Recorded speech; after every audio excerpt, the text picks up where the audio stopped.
Hello, beautiful people. I am Oliver Perrin for Semiagog, joined this evening by Praise of Folly, and very happy it is so.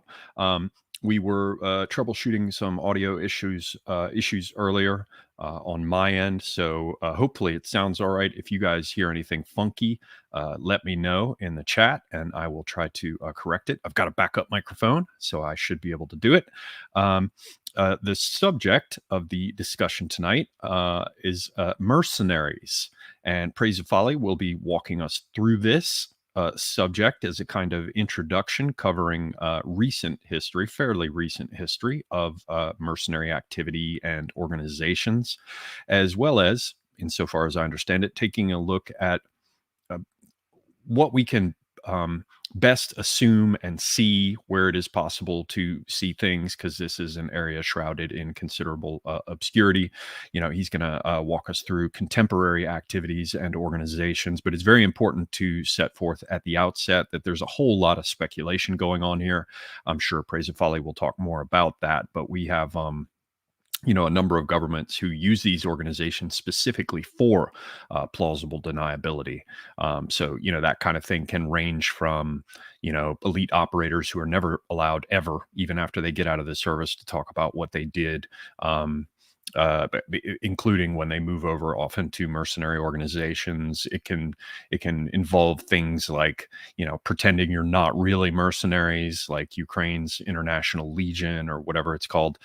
There are all kinds of ways that they go about attempting to cover their tracks in this respect, and there are good reasons for it. So we're left having to gather together what information we have, and to make judgments and speculate based on that. Praise of Folly has covered this subject in the past. We were talking about doing this basically because he's taken a keen interest in this for some time and knows a good bit more about it than I do. So it just seemed like a natural fit to have him on and see if he could walk us through what's going on here. So again, hello, beautiful people. Please buy my book. There's a link down in the description below for my sci-fi book. Please buy my collection of poems if that's the sort of thing you dig. Again, there's a link to that in Amazon. Please follow me on Twitter, on Gab, on Minds, on Telegram, on Odyssey, and you can follow both my channels here on YouTube as well. And did I mention BitChute? Yeah, that's it for the boilerplate stuff for me. I'm going to go ahead and let Praise of Folly introduce himself, but I should say that down in the description box below, you will see links for, I believe, his locals, his YouTube channel, and his Telegram. Definitely recommend you follow him. He's a part of the circle of peeps I talk with often over on Telegram. Very sharp guy. But no further introductions necessary from my end. Praise of Folly. Please give people a quick introduction on you. And the kind of things that they can find on your channel, and then I guess just get us started here. And thanks very much for being on. Yeah, well, thanks for having me on, Semiagog. Yeah, I'm Praise of Folly from Praise of Folly Podcast. I have regular programming Monday, Tuesdays, a casual stream where I talk pretty much whatever I want to talk about. Wednesday, I'm going through the church history. Thursday, I've got a fantasy stream going on right now covering Middle Earth and the battles in Tolkien's work in The Lord of the Rings. And Friday, today I had a roundtable discussion, so that's every other Friday, so it's twice a month. And then Saturday, I'm going through Mencius Moldbug's work with Logos, and we'll be doing that tomorrow. And that'll be our 5th episode on that topic. And you can follow me on locals. You can follow me on Twitter. You can follow me on Telegram. You can also, of course, watch my YouTube channel there. Obviously, the problem with YouTube is that even if you like, share, and subscribe, sometimes you don't always get a notification. I do post on Twitter 30 minutes before a program that I'm going to do. So you're almost always guaranteed to see it there, even if you don't see it on YouTube.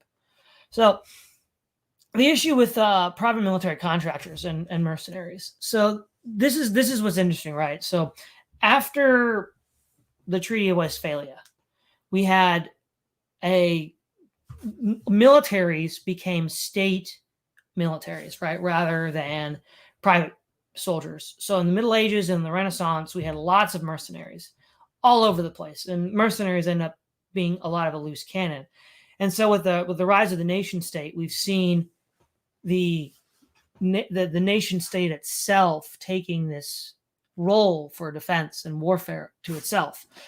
But after World War II, and then specifically during the War on Terror and beyond, we've seen that the nation state is walking that back. It's using private contractors for various purposes and services.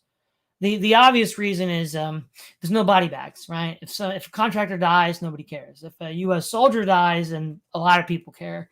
Furthermore, there's no international law issues because a mercenary operates in the gray zone. So if you want to have some sort of like black ops or some sort of war crime, you can put it off on them, and no one's gonna, you can then wash your hands of it and say, well, they're not us. I mean, yeah, they did it, and it's a plausible deniability. If it's a uniformed soldier, then it's pretty clearly the case that they know who's what. So a couple of interesting things here first. So a lot of, much like the first oldest profession, mercenaries are sort of the second oldest profession, and I guess it's where the first oldest profession gets its clientele from, mercenaries. But there's a lot of terms in business and economics that we get from mercenaries. So, for example, asset stripping, hostile takeover, and even company, right? So the mercenaries in the Middle Ages and the Renaissance were called free companies. And a lot of this was the idea that, you could, most governments at the time didn't have the capitalization to have a standing army full time. And those that did, the standing army was relatively small. And so you typically had to then pad out your army with mercenaries in time of war, and because you couldn't keep all of that on tap, in peacetime, because it's just too expensive. But again, after Westphalia, the state got much better at acquiring resources and wealth so that it could actually do that. And so there's basically three broad post-war eras of mercenaries. So 1945 to say 2001. Is the first main area. And a lot of the mercenaries are deployed in Africa in the decolonization period. Or rather, I should say, from the end of World War II to the end of the Cold War. So it'd be 1945 to 1991. And then we have the next phase, which is from 1991 to the end of the War on Terror in Afghanistan last year, which is where we see a huge explosion of private military contractors. And then now, thirdly, say the last 10 years and beyond, the new dispensation of private military contractors. And now Russia and China are also in on the game. So the first thing is, after World War II, there were lots of soldiers that were demobilized. And so one of the things that they were good at fighting and killing other people. So it was natural enough that they would find some sort of work. Now, you could always join the French Foreign Legion, but there's way too many people for the Legion to absorb. So you see a lot of, private military contracting done in Africa, and that starts to explode. And then, you have a lot of colorful individuals. For example, you have Mad Mike Hoare, who we can get into him a little bit later, who tried to launch a coup against one of the governments of the Seychelles Islands, which is in the Indian Ocean off the coast of Africa. And then we have the modern private military contractor, which is basically Blackwater. Think of Blackwater. Blackwater sort of defines this for us, as well as earlier Executive Outcomes. Executive Outcomes was a South African company. That, along with Blackwater, pretty much defines the modern PMC as we know it.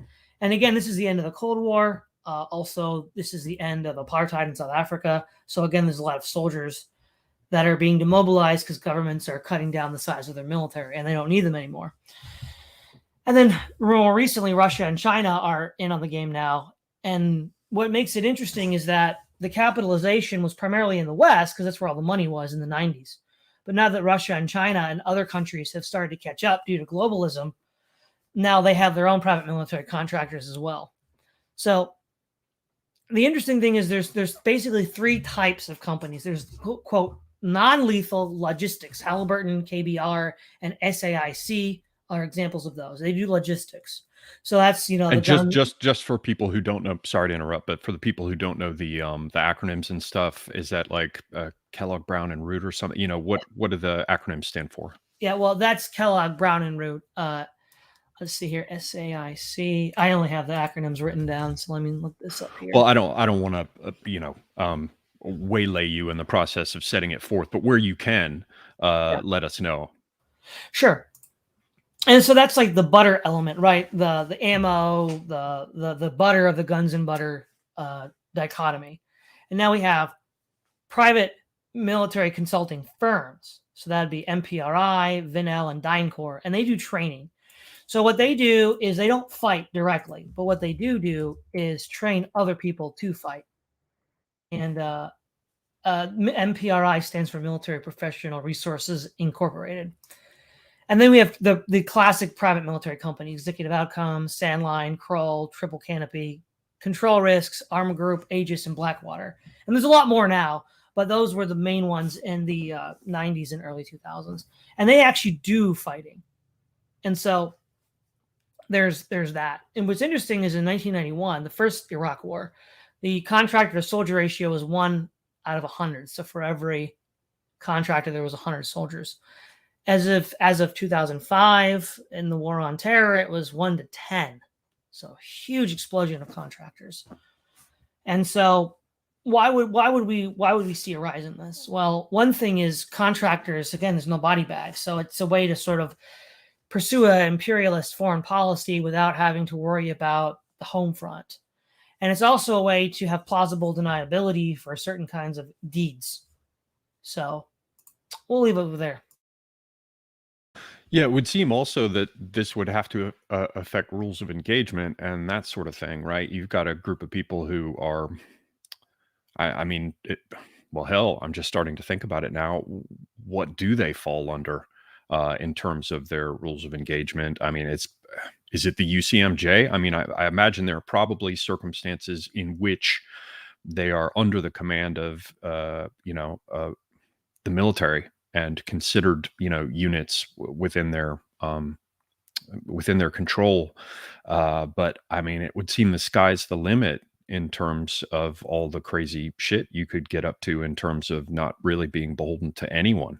I mean, I know that, well, I don't know. Again, we're in this speculation zone, but I have heard, and it seems credible to me, that there are all sorts of private military contractors who do things like keep people from trying to pull oil, for example, off of pipelines in West Africa, and to sell it on the black market, and they can just toast off people as they please, so it has been said to me, given the fact that they're not operating under rules of engagement, or at least in potential, they can operate entirely outside of the law. So what can you tell us about that aspect? Well, yeah, see, that's what's really interesting about mercenaries. So part of the problem is there's not really an agreed upon international ruling for mercenaries.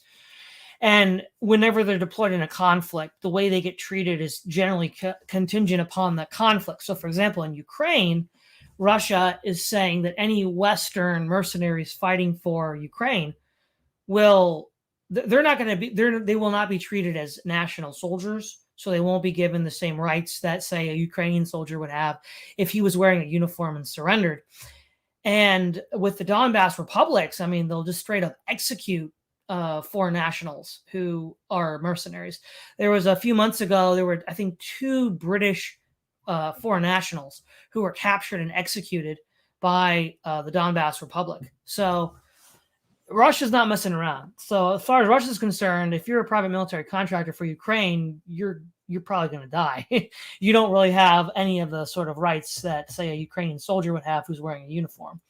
The issue is with regards to the UN and such. The UN has generally been hostile to the use of mercenary forces in the modern age. So, for example, Executive Outcomes was ordered to withdraw from Sierra Leone from one of its deployments by the UN. Executive Outcomes also said that had they been allowed to deploy to Rwanda, they could have prevented the genocide.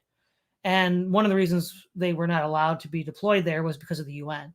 So the UN at the time, in the 90s and the early 2000s, there was the idea that we want to have, the state, right? Because the state is considered as a legal body, right? So the international law knows what to do with that. The mercenaries operate in a gray area, which is precisely why people want to use them, because you can sort of skirt around the rules that way. So it's kind of, it's a long way of saying it's a little messy. Yeah, I had I had in mind actually their ability to do things that militaries, well, that the majority of the conventional standing army can't get away with. Mercenaries would seem to have considerable leeway to get involved in that sort of stuff. Then there is the question, you came at it from the other direction. What sort of protections do they enjoy under the Geneva Convention? I can certainly see cases where if they are organized under a military, then they could be conceived of as a part of that military and therefore enjoy protections of the Geneva Convention. I could also see where they might end up being considered enemy combatants. I'd have to talk to my buddy who was JAG Corps and try to get my head around that.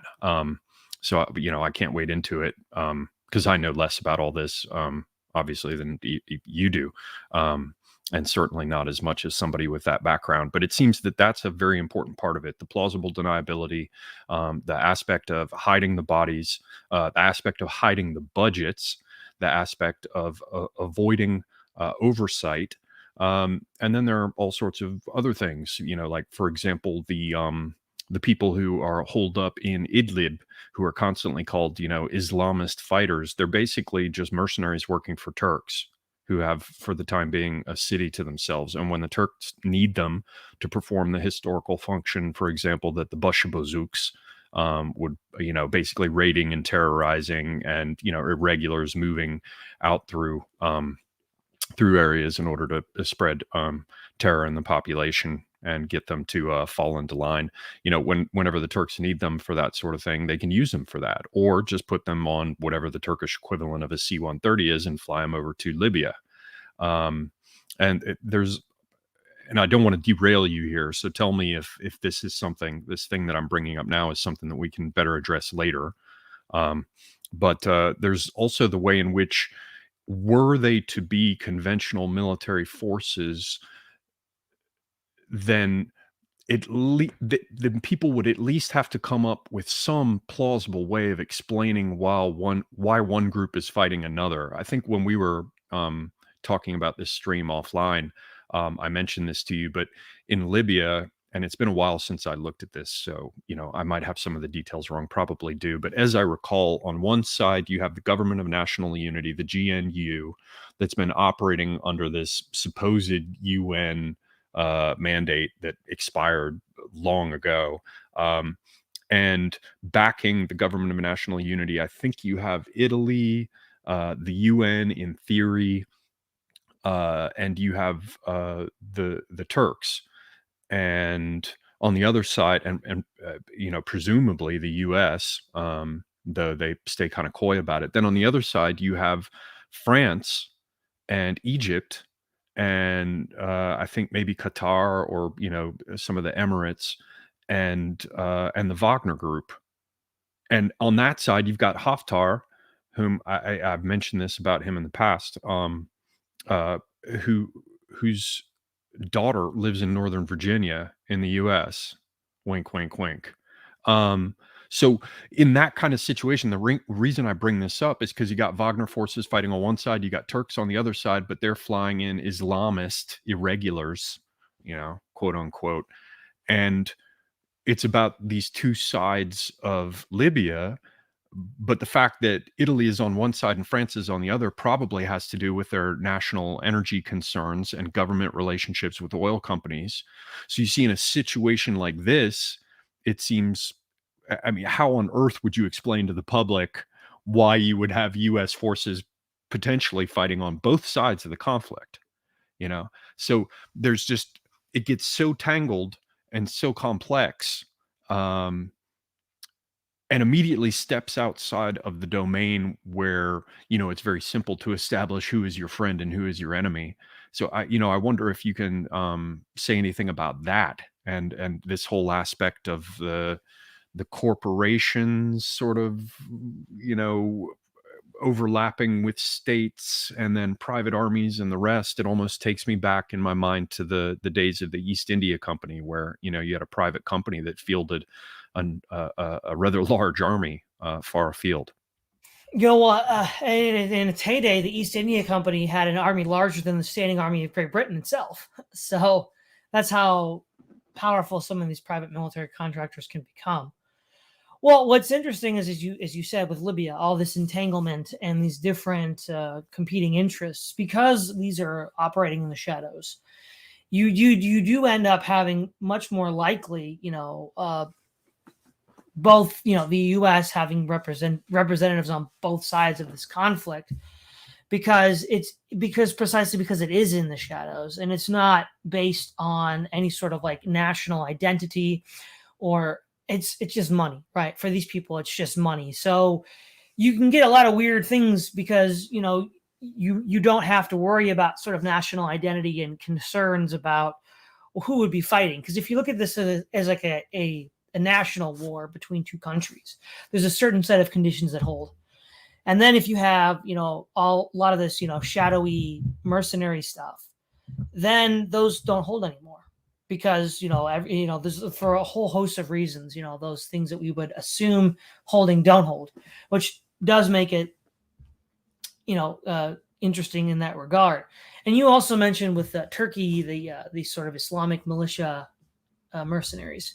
And I think, going back to, say, the Mujahideen in Afghanistan in the 80s fighting the Soviet Union, and then also we saw Islamic fighters in the Balkans in the 90s, and now we have ISIS and ISIL and all these other groups that are all over the world now fighting, with Boko Haram as well. I think a lot of these are technically mercenaries. You could argue, I mean, they have to get paid. They don't do this just for fun. So now some of them are, quote, religious fighters. So that'd be like the Islamic term Ghazi.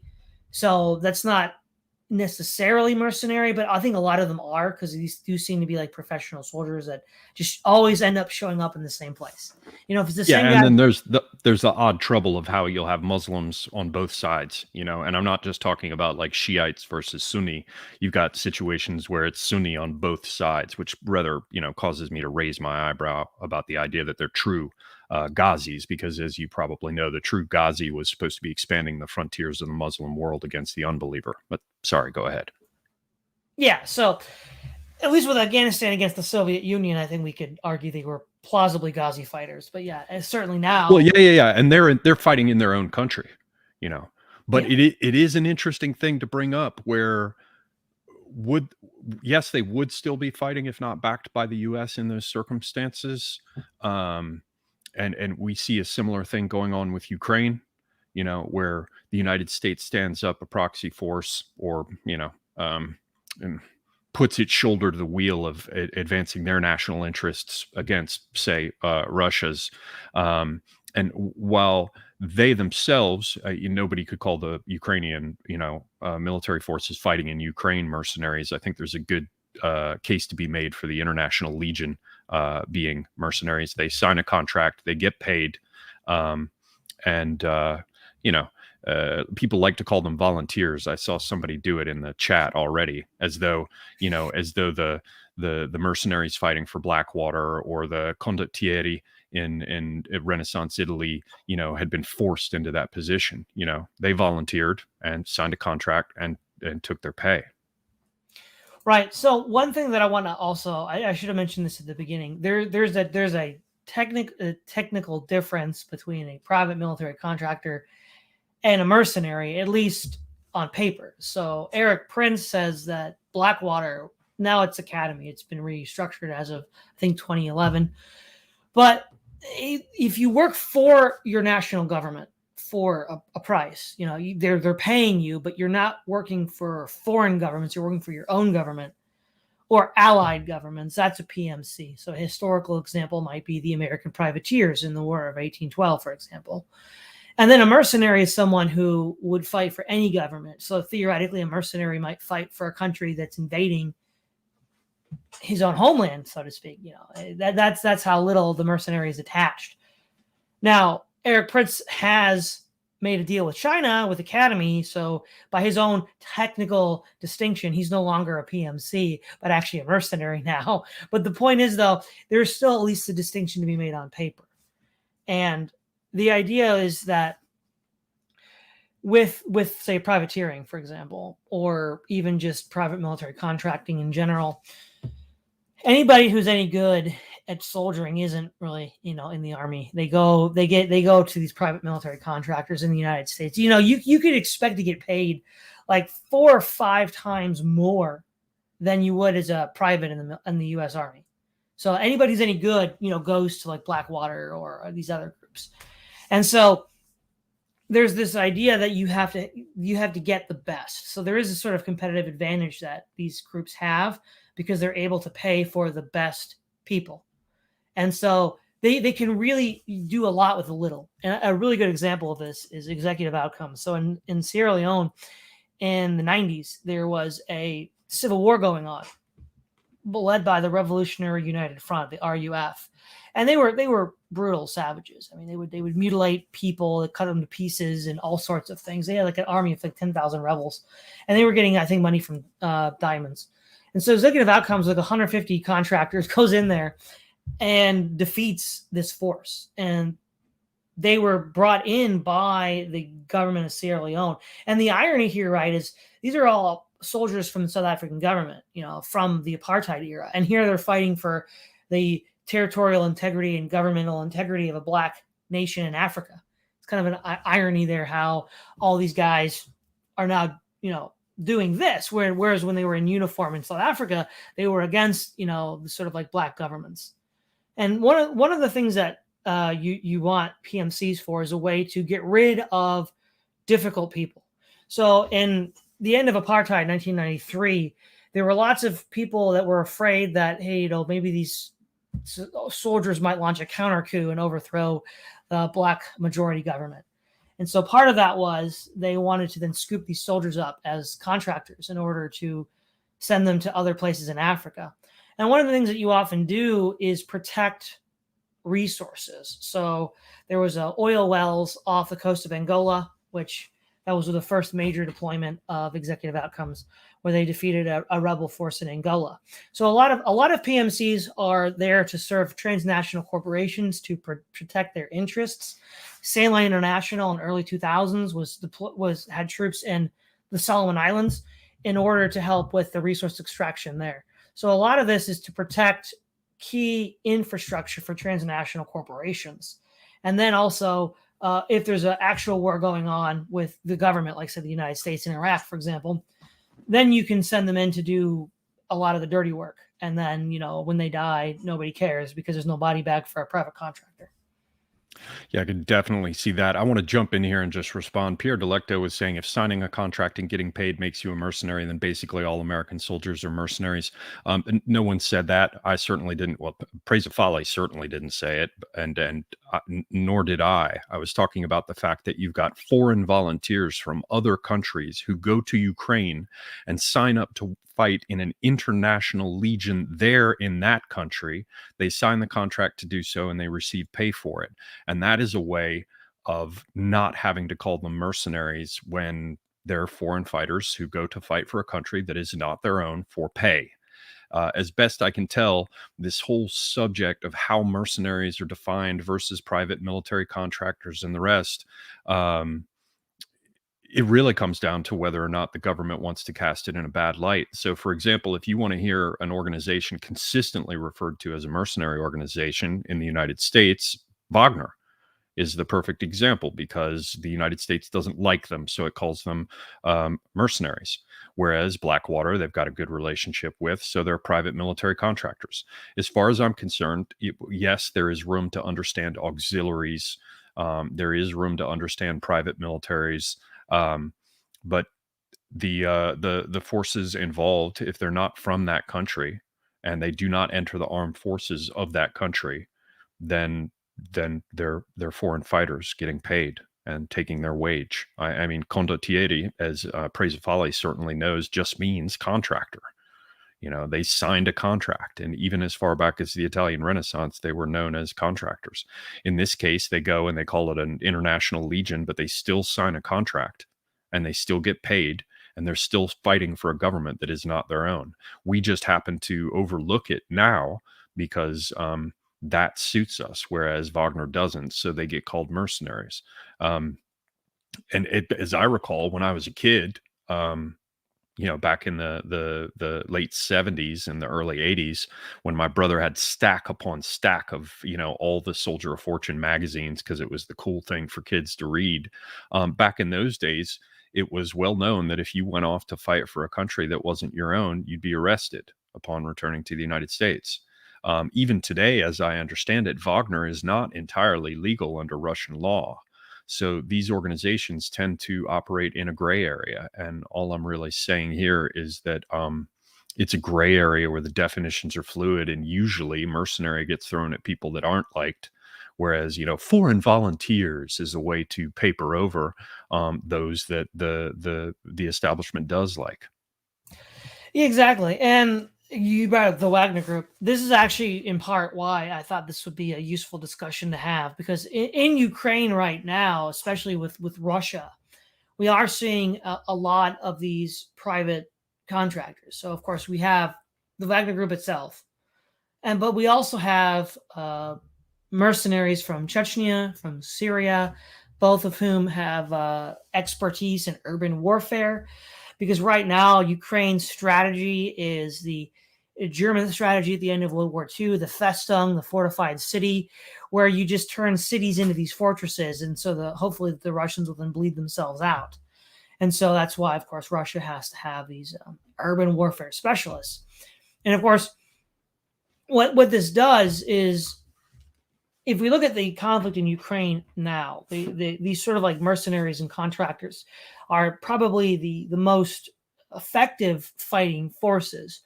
What we see is that, there's basically a large body of, you might call conscripts or, militia forces, both on Russia and Ukrainian side. And they're just there to hold the trenches, right? They're just there to hold the trenches. The actual like breakthroughs, are these professional forces, whether they be, of course, Russia's, paratroopers, the VDV, and other groups, or these contractors. And so they're sort of like the elite troops that break through on the front. And what's interesting is how this is turning modern warfare, is revolving back to something like what we saw in the Renaissance, where it's just more efficacious for governments to use these private soldiers to fight. One, because they're always fighting, right? So it's a way to keep up military preparedness.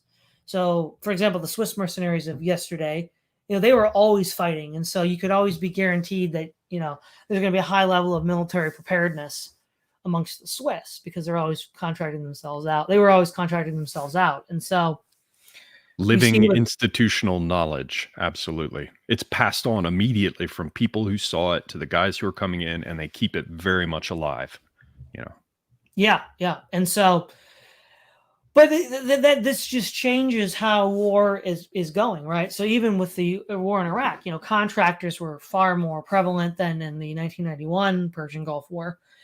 And it's just the way things are going now. The United States and the Western powers sort of pioneered this at the end of the Cold War because they had the money, and Russia had just collapsed. China was still developing, but now that China has reached the level that it has, and Russia has, moved beyond the collapsed Soviet stage, they also have enough capitalization to do this as well. And the Wagner Group has been deployed to Africa, to Syria. So these guys have been all over the world.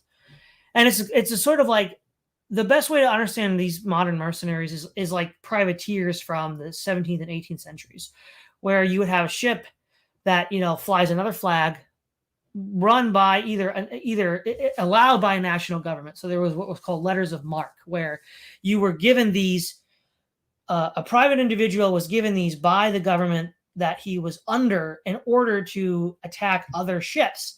And of course, the government got its cut, and then he got his cut. But he was legally protected by that government, and he was allowed to do these things. And it basically allows you to attack another country without attacking another country, because you can attack them, but since they're contractors and they're not soldiers in uniform, you can say, well, that's not me. Well, what are you talking about? I'm not attacking you. And it allows for this in a way that traditional armed forces do not. And this is where it gets, as you mentioned with Libya, Semyagog, really kind of crazy, because you could have all these different nations, Russia, China, Turkey, United States, sending in these fighters. And, they're technically, at war with each other, but, on paper, we're just like, no, we're not at war with each other. So it's really kind of confusing. Sorry, I was looking off to one side here because George Sagan in the comments is spouting some nonsense about getting paid $630 a month, which is from a New York Times article. I commend to his attention an article in the Washington Post indicating, and I quote, "They had to sign contracts saying they will fight until the end of the war. Other volunteers were said they were told the contracts meant Geneva Convention rules would apply if they got captured or killed, though experts say it's unclear if they would be treated with full prisoner of war status." And they go on to say each volunteer would receive a salary roughly $3,000 a month, the same as a soldier, said Yaroslav, a Ukrainian military officer and head organizer of the International Legion in Western Ukraine, who declined to give his name for security reasons. That's from a Washington Post article entitled "No Gun, No Helmet, No Action: The Frustrations of Some Novice Americans Who Signed Up to Fight in Ukraine." And that is of March 20th, 2022. And I will also tell you here that the actual organizations fighting on the ground, many of them we're not likely even to hear about. This is the kind of crap that does make its way into things like the New York Times or the Washington Post. So, I don't know you. I don't want to be rude, but this sounds to me like actually type midwittery. So if you're not capable of at least entertaining the idea that we don't hear about everything and you can't just look it up on Google, then there are probably other streams that are more appropriate for you. Yeah. So coming back around, you mentioned these three phases. And that's very interesting to me, because one thing that really stands out, praise of Folly, is the way in which, people do need to deal with huge numbers of out of work soldiers. My old friend Tim used to talk about that. What do you do with crap cans full of out of work soldiers after a war? I believe after the Soviet Union fell, a bunch of them became hitmen, or, a muscle for organized crime, which has any number of strong overlaps with Russian intelligence services as well. And, you can off people from rival gangs and eventually save up enough for an Audi. You have to find something to do with former soldiers, just like you do former revolutionaries. And it seems to me that that there are aspects of that apparent in the way in which so-called Islamist fighters, not that some of them, aren't certainly Islamist in some sense, but the way they're being sent to various places and, through attrition, their numbers are getting ground down and they're not back home causing problems for the regimes, in the countries that they came from. Are there any other sort of broad trends like this idea of having to deal with out of work soldiers and the rest that we would have seen at the end of World War II? Are there any other broad themes that I can identify across these three periods that you've laid out?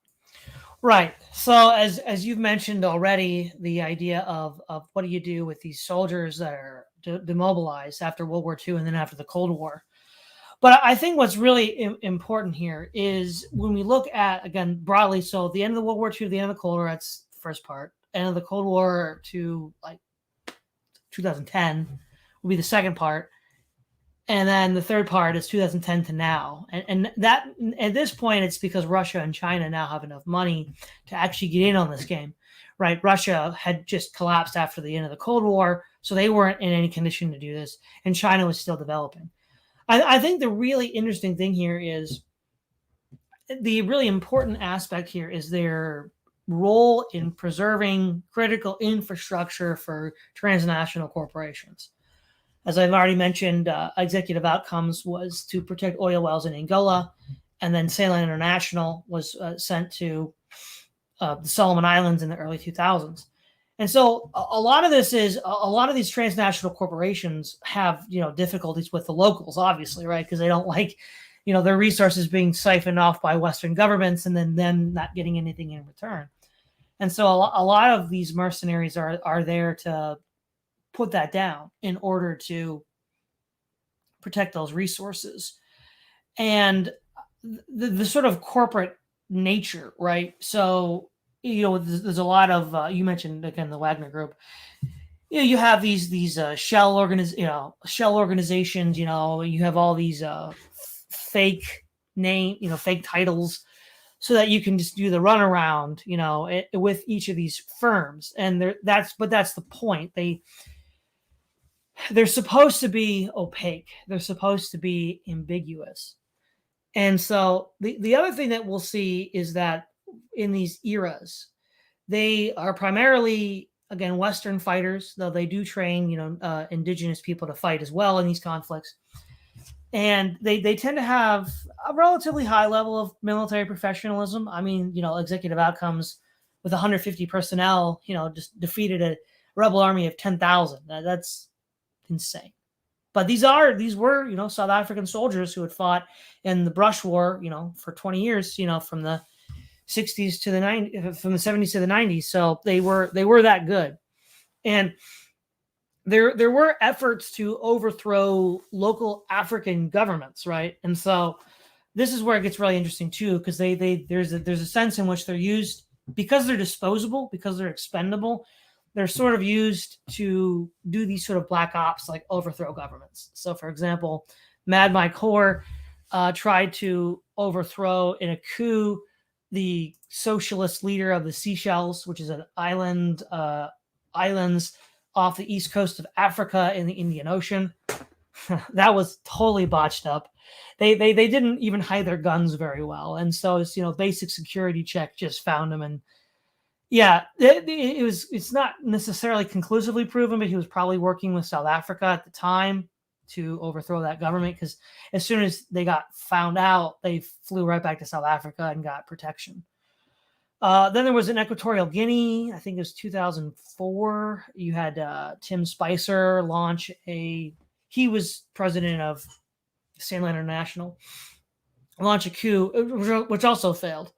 And what is interesting is that this ties into libertarianism, the idea that, private soldiers, libertarians will argue, are going to be better than state soldiers. And that, Bob Murphy in his works has talked about, if we have a libertarian private military as well as Haba, that they would be easily able to defeat a government. But the incidence of overthrowing governments, these tin pot dictators in Africa, it would be really easy for the U.S. to invade and conquer these countries. But if a private military contractor can't actually overthrow one of them, it really does show you that the power differential. The state really just is able to organize resources, even if it's a tin pot dictator from Africa, that a corporation just doesn't have access to.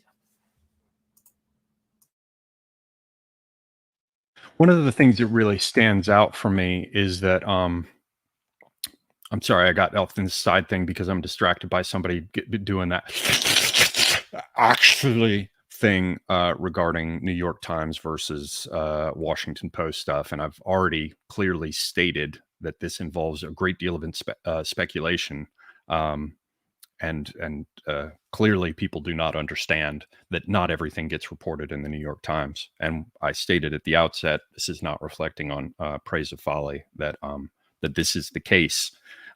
So yeah, just please feel free to go elsewhere. CG the second, you have the stench of a Ukraine bro upon you. Praise of Folly. One of the things that really stands out is that a certain amount of money is necessary to make this machine move, and the interest of these transnational corporations in making all of this happen, their own financial interests, suggests that this is a huge drain on them. I remember back in the day from the business of the British East India Company, one of the reasons, at least I think it's the case, why they turned over the government of these areas to the Raj was because then the British taxpayer could foot that bill, right? So there are kind of two ways that you could look at this. On the one hand, you could imagine that that this is a situation where these transnational corporations have become so powerful that they can field their own armies. They have huge amounts of money, and yeah, it's painful for them to have to do so, but they can afford it. And in the end, it kind of works out for them. You would assume that they've got a balance sheet and they look at what's in the red and what's in the black. On the other hand, your phase two, that sort of period from the end of the Cold War, with the first Iraq War and the rest, and the fight against terror. It seems to me that in that phase, you could also argue that what was going on is you were seeing a situation where they figured out a way to funnel the taxpayer money to the private organizations and have it be entirely in the black for them. They can afford it because it's coming out of your pocket and mine, or the citizens of whatever country we're talking about, and make good money off of it as well, and have the plausible deniability. Whereas today, I would imagine, well, I won't go that far. Let's say this: is it possible to tell which of those two angles we're talking about? Is it just because the corporations involved, particularly energy companies and things like this, have so much money that they're dealing with that they really can afford to do what formerly only larger states could manage? Or is it a situation where it's all being funneled, it's taxpayer money that's being funneled into these private organizations, or is it some combination of them? What do you think about that? Well, yeah, a good example of this would be Dick Cheney in the Iraq War with Kellogg Brown and Root, which was, I think, a logistics firm for oil. And so a lot of these companies, they are getting basically government contracts, right? So that is taxpayer money, right? The government is then paying them to do something in a foreign country. There's some of that, right? And of course, while the infrastructure always needs to be protected, you won't always have a plausible screen to deploy U.S. forces, say, to protect said assets. In which case, you need mercenaries to plug the gap when there's no UN mandate to do so. Because normally what happens, like again, Iraq is a good example, right? It was energy was at stake, but there was a way. Through the UN, the United States was able to frame it in a way they got international support for the invasion and occupation of Iraq.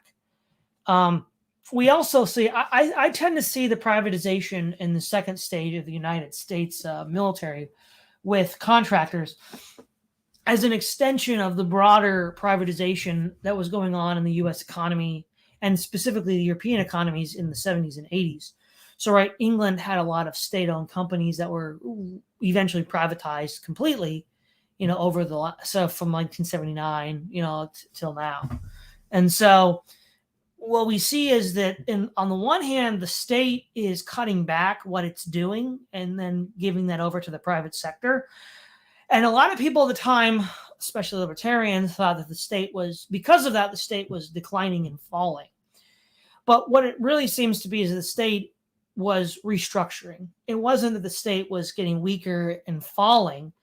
With the new control grid, through digital media, the state is stronger than ever, it would appear, right, to those of us inside the beast. But it's more efficient to outsource these things to the contractors. And so I think it's broadly the extension of the principle of privatization. So it seems like it's a combination of these things, as we see a sort of strange overlap between the corporate world and the state. Not the sort of strict central planning that you would have seen with a state-run economy with control of the corporations, but something where perhaps the moving pieces and the decision-making aspects have been moved elsewhere. Exactly. And we could also include NGOs as well. So, for example, someone like McNamara was at one point working for the U.S. military in World War II under Curtis LeMay, and then he was president of Ford Motor Company, and then he was president of the World Bank. So all of these organizations are very incestuous, and the people who run them, because they're all the same people, they're just tailored for different purposes, right? So we have basically three groups: the state, the private sector, i.e. the corporation, and NGOs, non-governmental organizations. So they're not for profit though, right? That's the thing. That's what makes them different than a corporation. And those three are really the power brokers that make all this work.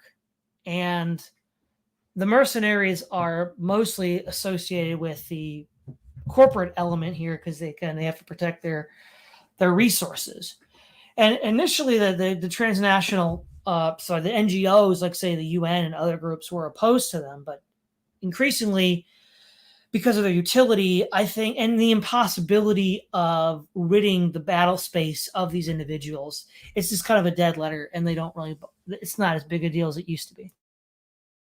Right on. Yeah, it certainly does suggest that we're going to be seeing further changes in all of this as these as these grooves get cut, right? So we saw the first cutting of a groove, so to speak, with executive outcomes, which I know you've looked into in quite a detailed fashion, right?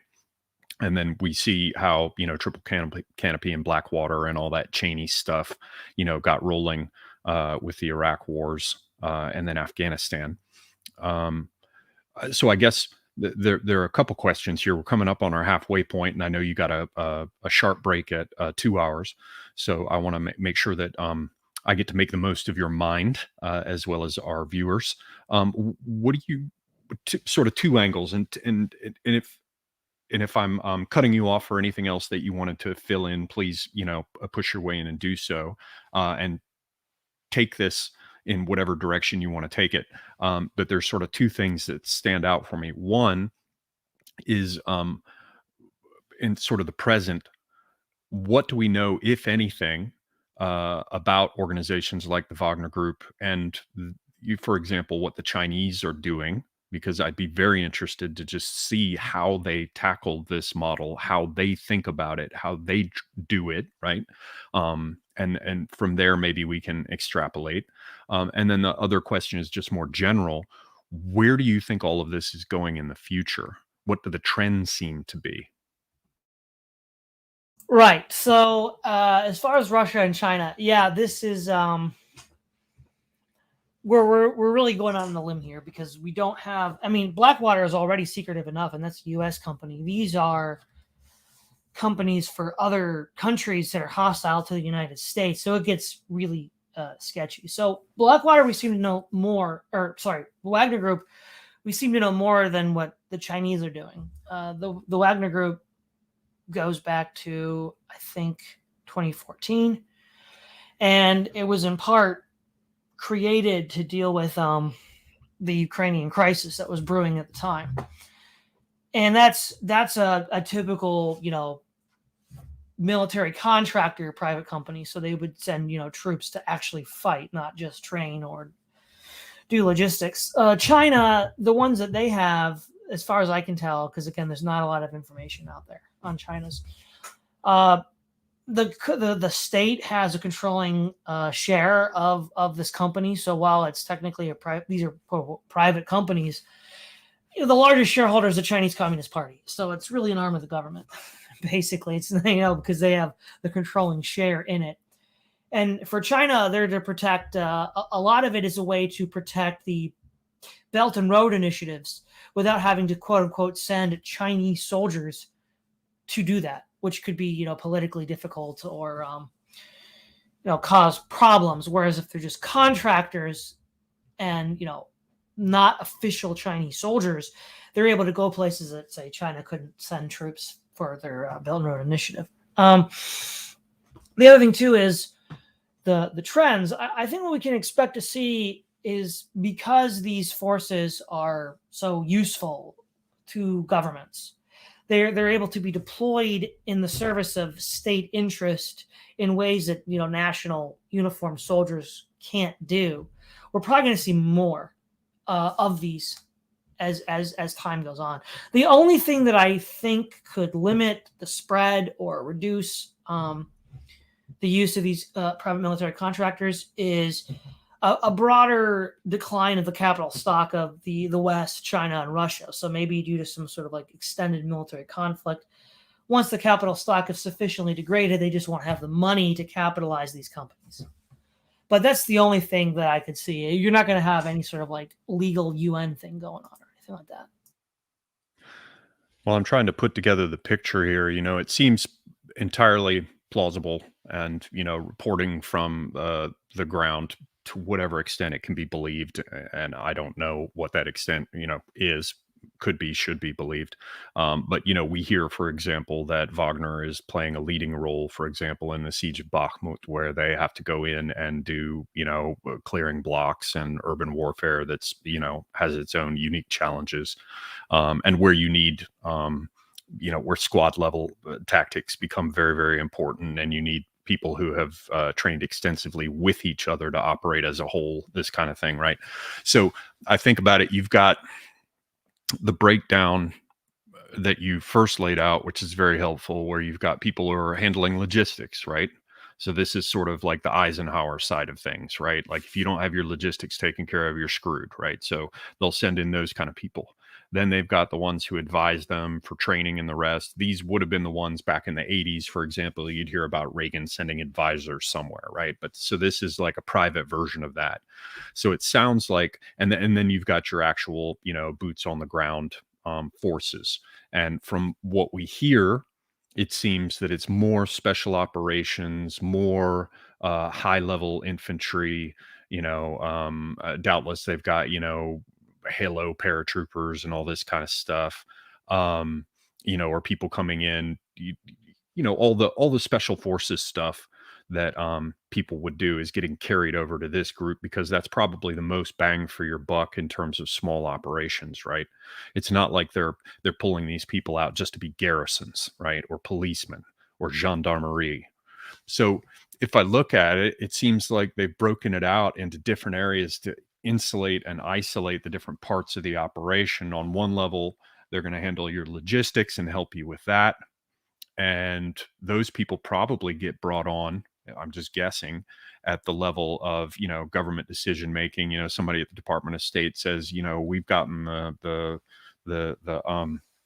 the directions from the Oval Office, and what we need to do is go in and make sure that Bumfuckistan doesn't fall under the attacks of the whatevers.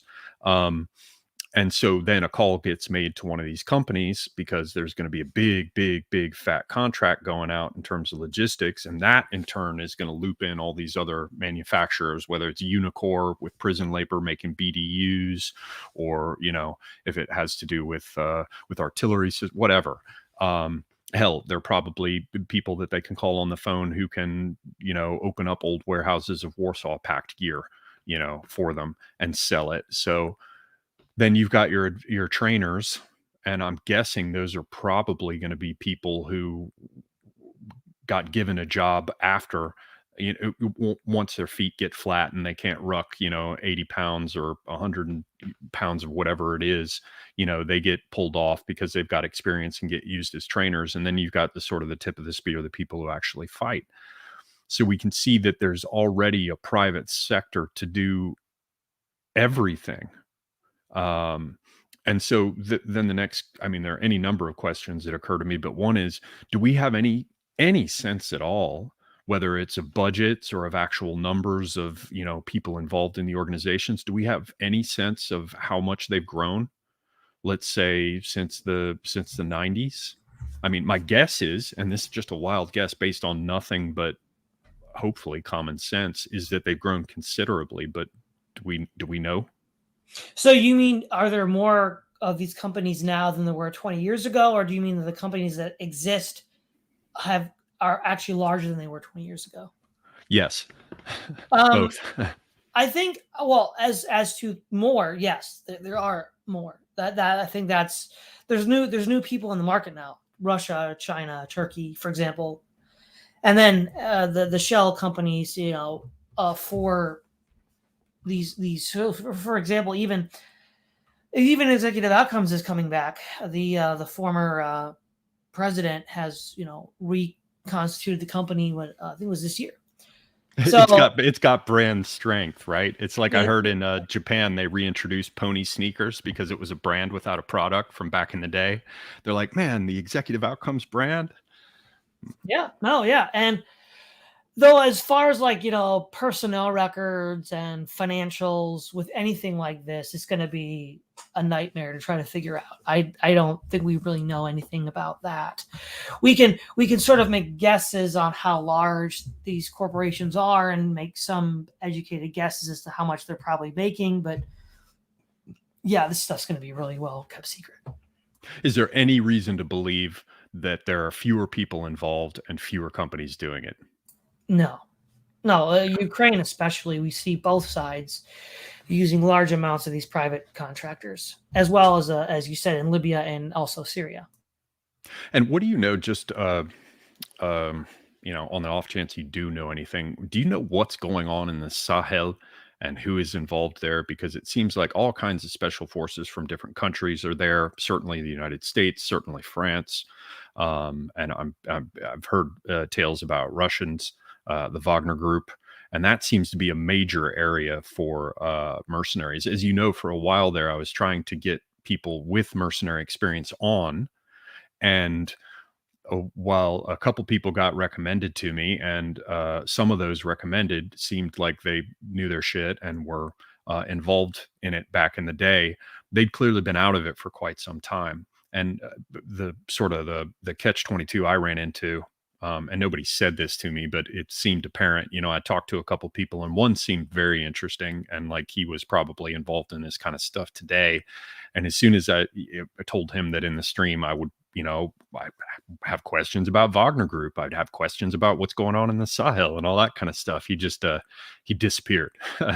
So and I'm not trying to make it seem like it's all crazy secret squirrel. It's just that the reality is that people who are actually involved in this are under contract, and and they know better than to talk about this. It's not just that a private company has them under contract. They're very often prevented from speaking about any of these things ever again, based on what they did in the government before they took private sector jobs. But all of that to the side, do you have any sense of what's going on in the Sahel with all of this?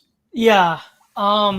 Yeah, there's definitely going to be a lot of NDAs with these organizations, non-disclosure agreements. But so broadly, France has been very active in the Sahel over the last 15 years. And of course, that part of Africa was a part of the French colonial dispensation during the 19th and early 20th centuries. And so they still have many of these are Francophone nations now because of the French rule there. And so there's a lot of resources. Africa, of course, is very resource rich continent rather. And a lot of it seems to be fighting terrorists. I remember reading a while ago that in order to counter the drones used by the French, the Islamic fighters were using motorcycles, and they would basically just scatter as soon as they saw a drone, and then meet up later. And it was a very effective way of countering drones, because the drone can just paint a target, and then air power can just annihilate it. And so it's I think what the Sahel is it's a broader U.S. globalist peacekeeping operation. The idea we just have to keep our interests in charge in these areas, and there's a rise of Islamism. But yeah, I haven't studied that to the same degree I've looked at Iraq or the war on terror. Well, I mean, good answer for quick and off the cuff.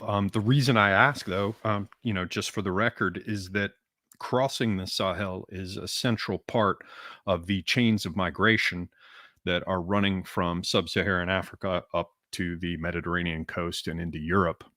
And so those are routes, those are paths, with a massive flow of human beings and an attendant massive flow of money, for all kinds of organizations that, for example, don't get audited by the IRS, let's just say. And so that's of particular interest to me. It's, I think you're absolutely right about the resource angle, no doubt about it.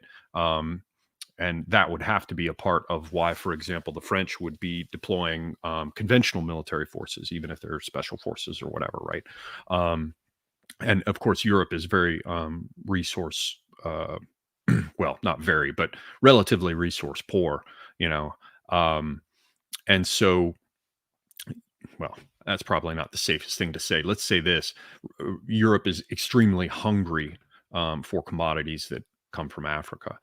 So I could see that, but the reason I really asked is because clearly you have people down in sub-Saharan Africa motivating huge numbers of people to travel north, um, and in many cases, so we were told, taking money from them, certainly making money along the way, and then they end up on the coast of the Mediterranean and travel up into Europe. And so I had wondered to myself, there have to be a certain number of routes that people can cross in that vast space, and it's vast. And a lot of it is about as inhospitable as anything gets. And so I wondered if, perhaps anyone knew about um, whether or not that mercenary activity might have to do with the massive waves of migration. So, if anybody in the chat or later, in the comments wants to tell me what they know about that, I'd be very interested to know more about it. But what else do you have for us? What do we need to know about mercenaries? What do we need to understand about their role today? I think just to sort of reframe what I've already said, what we see is the trend of the privatization of government services in the economy, moving over into war fighting capabilities, under the rationalization that with the division of labor and specialization, for all of these discrete tasks, is going to be more efficient than a bloated government bureaucracy. And certainly with the likes of executive outcome, there's some reason to think that might be the case because they did very well in the missions they were given. And so there's that. Also, they're useful in this grand chess game between, on the one hand, Russia and China, and on the other hand, the Western powers, because there's plausible deniability. There's no body bags, and you can do all sorts of stuff that you couldn't otherwise do with national soldiers. And because they're so useful, and it's almost impossible to regulate this business, I don't see it going away anytime soon. Especially as we see more conflicts breaking out across the world. And again, like I just said, executive outcomes has come back even. So there's a demand for this. The only thing that I think will lead to their decline is decline in capitalization in the West. And I do think that Europe is going to have, Bloomberg has already stated that, 7 out of 10 factories in the UK will close this winter because of energy prices. That is insane. Also, something like 3/4 of all pubs will close. So if Europe does really decapitalize in this way that many financial analysts are predicting, then it's unlikely that they will have the resources in order to have private contractors. Now, depending on how well the United States, Russia, and China handle this, they might also have declining capital stock due to all the factors that Bloomberg is citing with Europe, because there'll be a knock-on effect to these other countries as well, because we're all in this integrated global economy. And so, yeah, right now, it's basically, the fistful of dollars, right? Life doesn't have any value, but, death does. You can get paid to kill people. And, this is sort of like, Blondie's world right now. Right on. Well, what do I guess I'm kind of interested in the historical background of the kind of problems that are attendant upon mercenaries. Obviously you've got people like Sforza, who came in and took over Milan. He was a successful, one of the famous successful mercenaries of that period. And there a couple of people have mentioned in the chat, that Machiavelli had warned everybody about mercenaries. And it depended on the quality of mercenary you got. You know, the the Swiss actually had a very good reputation. The Landsknechts had less weren't quite as good as the Swiss, you know, if they were measured up and in terms of their reputation, but were known for being, you know, formidable mercenaries, that kind of thing. W- what are the kinds of things that people should be worried about if you looked back at history? If you tried to basically distill the lessons of history, the kind of problems you could run into with mercenary troops, judging from that, what should people be worried about today? Well, one of the main concerns about mercenaries, and this is the one that Machiavelli is famous for, is that they're not reliable. So this sort of ties back actually to the debate that I had with Bob Murphy about is national defense a public good versus a private good? Because one of the things is you don't get paid if you're dead. So yes, they are paid to kill people, but the mercenary doesn't want to die because he wants to get paid. And so that creates an incentive where if it's going to get too hot, he's just going to pull out if he can. I mean, sometimes you can't, but if you can, he's just going to pull out because he wants to live long enough to, take that paycheck. The other thing is they tend to switch sides. So in the Middle Ages, they go to the highest bidder.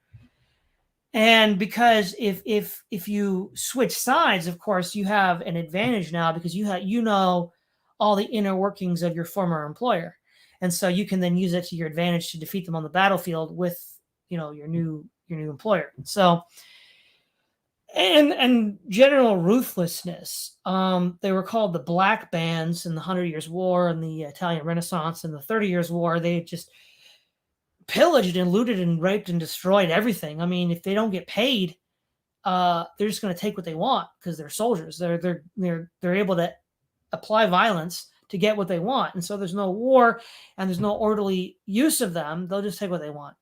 So, for example, they're also potentially nascent states. So, Spanish mercenaries in the 14th century, the Catalans were sent to Greece. They were fighting for Byzantium, but then they took over Attica, which is where Athens is today, and created their own kingdom. They're like, yeah, we don't need you anymore. We'll just run things ourselves. So it's definitely a high risk, high reward kind of thing because with mercenaries, the blowback can be really bad, and Machiavelli considers the blowback so severe that it's just not even worth using them. That's a very interesting thing to think about because, you know, the first thing that comes to my mind is, yeah, you start to look at those historical lessons, and some of them seem as though they're just too outlandish to apply today, right? Like, so can you imagine that the Wagner mercenaries take over Crimea, right? And they proclaim it the new land of the Goths because of its historical background, right? And they establish that it's going to be their kingdom. Um, However, it begins to seem a little bit less. Ridiculous when you think about the way, and this is just coming to my mind as it stands. So, you know, or as it comes up, I'm just sort of speaking as I think about this. I haven't gone through it carefully in my mind or anything, but the way in which we see a blurring of this level of government control and corporations, and the way in which they've sort of been shuffled together, usually in such fashion that they hide things behind a screen, right? And, you know, the one hand is giving something to the other, but, you know, more likely behind the back. Um, so we're already seeing a way in which there is I want to say incestuous, but let's at least say a difficult to track group of relationships between corporations and governments now, such that it's becoming increasingly difficult to make sense of where the one ends and the other begins. They seem to be fictions, you know, that are less and less useful the more this stuff goes on. And so if you think about a situation where, again, I'm not saying that, you know, Wagner's going to take over Crimea and declare an independent kingdom, but if you think about a situation where governments are really falling to pieces, and where I mean, the simple nature of them having to empty their coffers of taxpayer money in order to keep these military operations going. And at the same time, you've got soldiers, for example, like we see in the United States, where they're having problems. So we are told with recruitment at present, because they've gone woke, and probably for other reasons as well. You know, you could have a state government, the government of a state, a national government, I should say, so nobody in the U.S. confuses this with the government of Florida. You could have a national government that no longer has the allegiance, so to speak, of the population base that would fill up the ranks of its army, and is out of money. But that money is gone because it's been paid to corporations that have been socking it back for quite some time. They're the place, I mean, leaving aside things like pharmaceutical companies, you know, you could assume that a great deal of the money that came out of our pockets that went somewhere that's difficult to track, it ended up in the hands of, you know, the military industrial complex in some sense. And if you've got a situation like that where the state has lost its authority and the allegiance of its constituent population, or what's, you know, what we're told is its constituent population. What happens then? For example, if a government is, you know, cash poor, but these corporations, maybe they're not doing as well as they were before, but they're pretty flush, and violence is the final arbiter, you know, it at least seems to me that one plausible angle on this would be that corporations, may be behind the scenes, but nevertheless, once you're behind the scenes seeing what's happening, you could imagine them as being much more explicitly the kingmakers and the people ready to deploy troops. Somebody mentioned in the chat, I can't remember what it was about, but you know, there was mention of how some of these contractors behaved during Katrina in New Orleans. You know, what do you think about all of this? Well, I think it's quite likely that we could see the return to mercenaries as kingmakers and warlords and pseudo states, if certain trends, you know, go in the way that we're sort of envisioning. The governments are, you know, losing, especially the Western governments, in light of the COVID-19 restrictions 2 years ago. They've definitely lost a lot of support from the people that they purport to govern in the name of. And so, you know, and the corporations themselves, you know, they still need to have their critical infrastructure protected. They're still going to need the mercenaries to do so. So I don't. Well, what's interesting though is, unlike, say, the East India Company or like the Renaissance, the state is so gargantuanly powerful right now that I don't think private contractors are going to overthrow the government and then, you know, have like this sort of you know, rollerball kind of dystopia. I don't see that. The state's still too powerful. But if the state withers away and creates a vacuum, I could easily see those organizations competing over what's left. Yeah, and to be honest with you, I don't. Yeah, first off, I agree completely that it's. I don't envision a situation where, you know, there's just a smoking crater where the White House used to be and the Capitol's gone, and it's, you know, now you have to go to some massive corporation's high rise in Manhattan to, you know, speak to the CEO of the United States.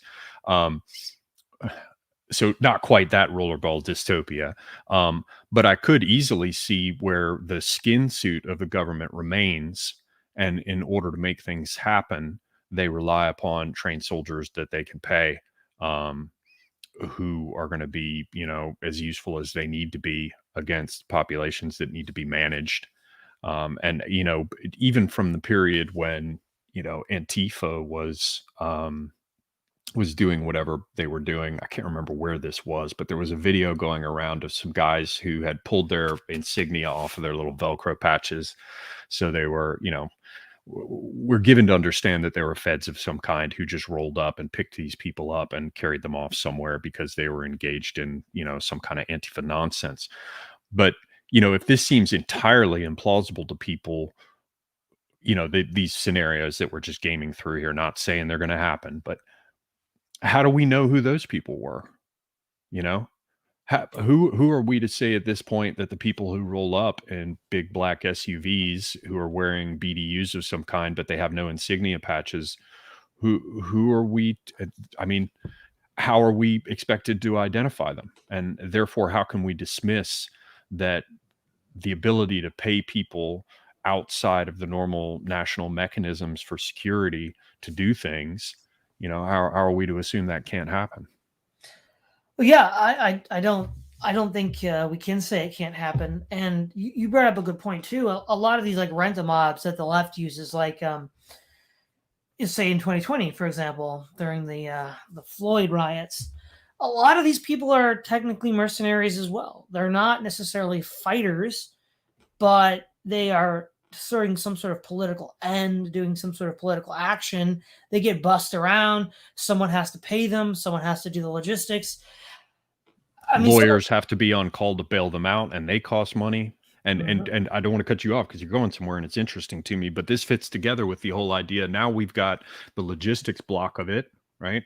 And then we've got the advisory and training block of it, and then we have our boots on the ground block of it, and then we have our political agitation block with its block of, I mean, hell, at this point, it might be useful to imagine that we've already got an entire parallel state, more or less. It's just that it's attached itself to the organism so thoroughly that it runs off of taxpayer blood. But go on, sorry. Yeah. So, but a lot of these, like I said, the rent-a-mob is sort of like a mercenary as well. Now they do like petty violence. I mean, they're not like fighters, not like Blackwater or Executive Outcomes, but I think they can be understood under this lens as well as something like this. And it's just another highly specialized tool to be used, right? So this is political agitation, and that's now been commodified, and now that's what we see with all of these groups. Yeah, it does seem interesting too. This is the absolute wildest speculation. So, your mileage may vary, but, I could certainly see how um, out of work soldiers and for example, mercenaries with a great deal of experience could also get paid to do other things, in country. And, for people who think that Antifa is ridiculous, and yes, in many ways they are ridiculous, of course. Um, but with just a very minor shift in the mix of people who are paid to participate in those things, you could see, I mean, look at what happened with the Maidan stuff during the what was arguably, I won't go down, saying I take a position one way or the other, but it does seem at least possible that what happened with the Maidan stuff in Ukraine was a color revolution. And there were situations where snipers were firing on um, people gathered there. Um, there are all kinds of ways it could get very, very ugly very, very fast. Things like the communists and the Freikorps, come to mind. I don't know if you might have anything to say on that. Well, yeah, you made a good point with the Euromaidan protest is how closely these are tied together, because initially this was supposedly quote unquote a non-violent protest, and this is just the typical Soros funded direct action kind of stuff that we're all familiar with. But there was a militant element in there that could use violence effectively and did to overthrow Yanukovych. And so there's this, it kind of like evolved out of that. That's how closely these are all related.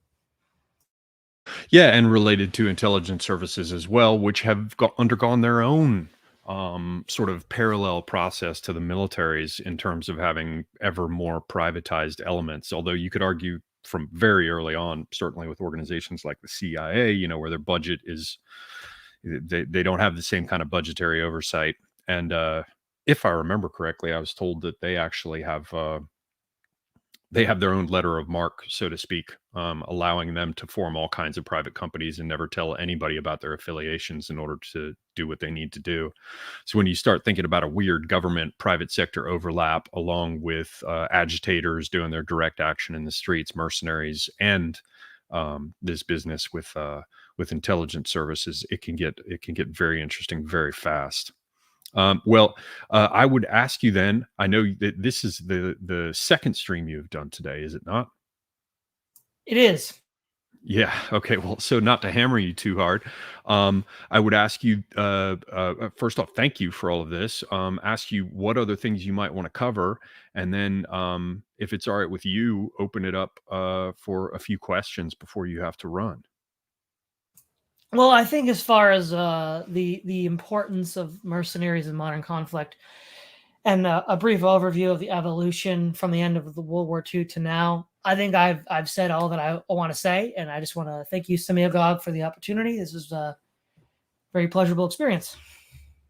Oh yeah, leaving aside my fits with people in the chat where I start spurging out. So yeah, apologies for that. Well then, yeah, let's see if anybody has questions. Questions, anyone for Praise of Folly while we have him here?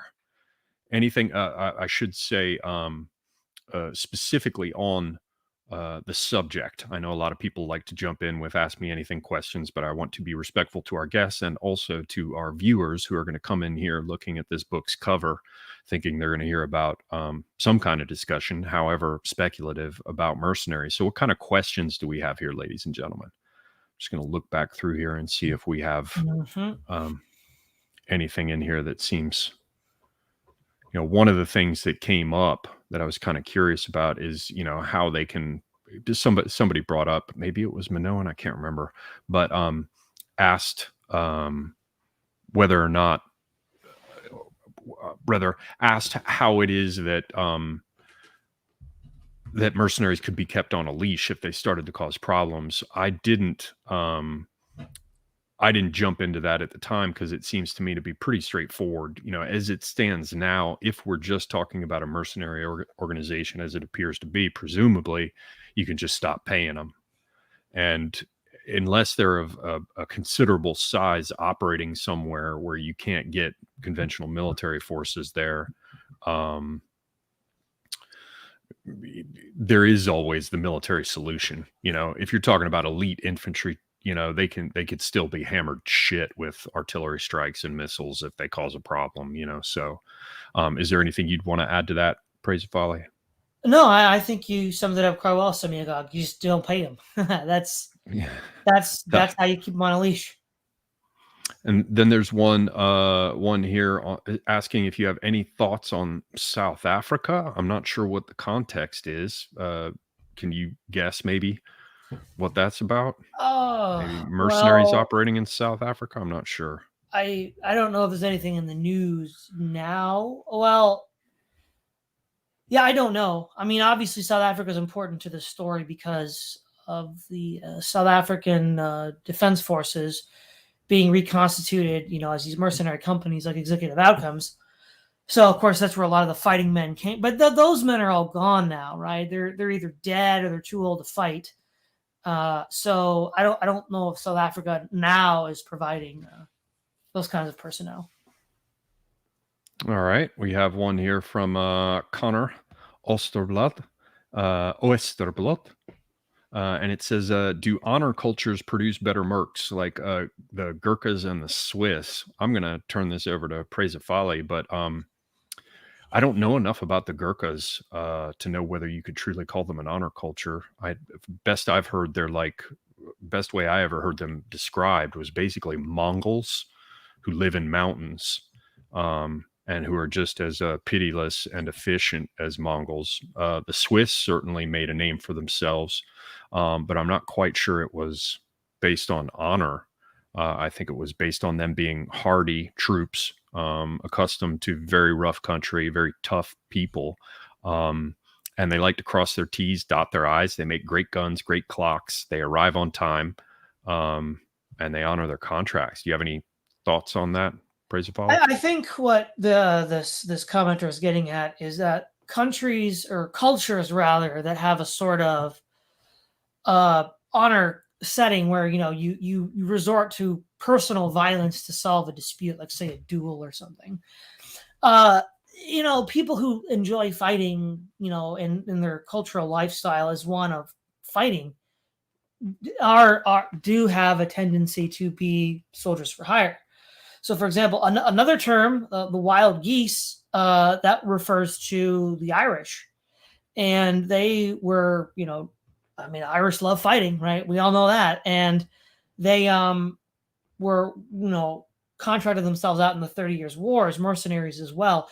So I don't know if it's so much that they are, that makes them elite soldiers, but it's a context that facilitates soldiering as a profession. Yeah, I'd agree with that. Before I add a little bit, I'll say last questions, people. If you guys have any questions, get them in now. To me, what immediately comes to mind is sort of the difference between,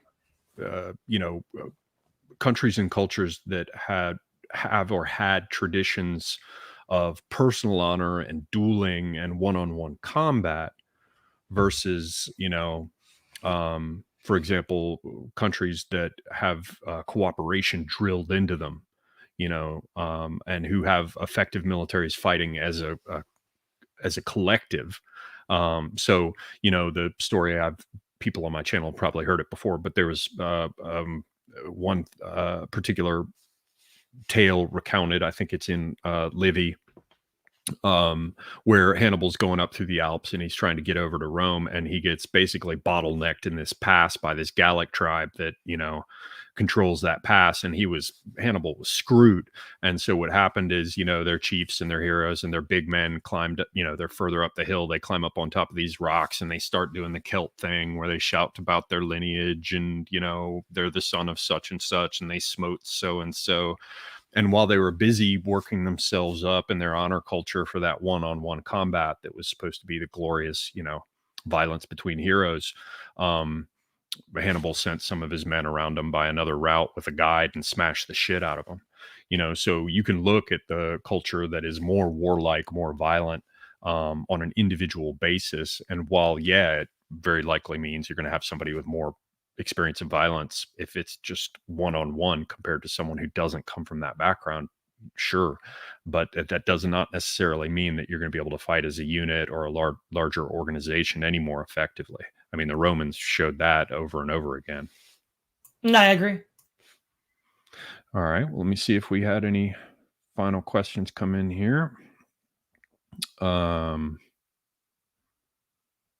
Is there a real difference between a soldier and a contractor or mercenaries these days? Yeah, we kind of covered that basic. Not that we really went into a deep discussion on definition, but we covered enough of it at the beginning to, I think, establish that it's vague, and the so-called bad guys get called mercenaries, and the so-called good guys get called private military contractors. Okay, well, I do not see any further ones. Praise the Folly. So, if you may be able to get out here a little bit early since you've had a long day and covered a lot of ground in previous stuff with streams. Before you take off, I'll give you a final word to tell people about what you have coming up, and hopefully send them over your way to your channel. I'll say beforehand, though, again, down in the description below, you'll see links for Praise of Folly's locals, for his Twitter, and for his YouTube channel. He's been on here before, always a great guest, and he is part of my broader circle of friends. So please show him some support. Go check out his channel. There's a lot of great stuff over there. And before you take off, can you tell us what kind of things you have coming up, and maybe get some people to do as they should, which is head over to your channel and Twitter and that kind of stuff and subscribe. Yeah, well, I just want to thank you again, Semiogog. It's always a pleasure. But you can follow me on Locals, Twitter, Telegram, and of course my YouTube channel. Tomorrow is my Saturday show where Logos and I will continue working through mold bugs, unqualified reservations. And as far as I've said before, I have my regular content Monday through Thursday, and then Friday's every other off day. I guess the spicy take is I'm going to do an episode soon, sort of steel manning the elites with regards to the Great Reset. So that ought to be entertaining. Surely you must give us just a tiny bit more of a tease than that. That sounds very interesting. What tiny little bit more can you tell us? I'll say that I'm sort of collapse pilled, so I think a lot of what the Great Reset is doing is if you're going to steelman it is trying to get ahead of collapse. So I'll just give you a concrete example. If we are going into a state of collapse, and let's say a nuclear reactor melts down, that's a complete ecological catastrophe for hundreds of years. If you can get ahead of this and start shutting all these things down before the power gets turned off and they melt down, you can then, hedge against these future catastrophes.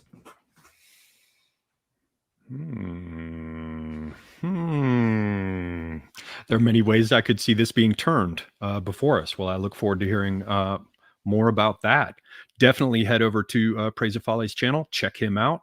Check him out on Twitter as well, and locals. Again, the links are below.